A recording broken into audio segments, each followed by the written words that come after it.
Hello! అందరికీ నమస్కారం. శ్రీరాముడు అందరివాడు. ఎందుకో ఈరోజు చెప్పుకుందాం. శ్రీరాముడు ఇంకా తన ముగ్గురు సోదరులు ఆశ్రమ విద్యని అభ్యసించి అయోధ్యకి తిరిగి వచ్చారు. దశరథుడు తన కుమారులని ప్రజలకి చూపించాలి అని అనుకున్నాడు. దీనికోసం వాళ్ళని తన రాజ్యంలోని పలు ప్రాంతాలకి పర్యటనకి పంపాలి అని అనుకున్నాడు. తన మంత్రి సుమంత్రుడిని ఈ పర్యటనలో రాకుమారులకి తోడుగా పంపాడు. నలుగురు రాకుమారులు రథంలో తమ రాజ్యాన్ని పర్యటిస్తున్నారు. పర్యటించిన ప్రతి చోట ప్రజలు రాకుమారులని చూడటానికి సందోహంగా వస్తున్నారు.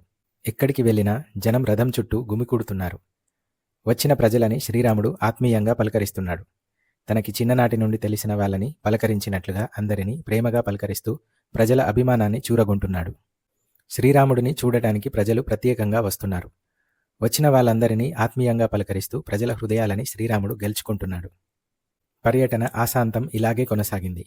శ్రీరాముడిలో ఏదో సమ్మోహన శక్తి ఉంది, అందుకే జనం తనకి నీరాజనాలు పలుకుతున్నారు అని మంత్రి సుమంత్రుడు తన మనసులో అనుకుంటున్నాడు.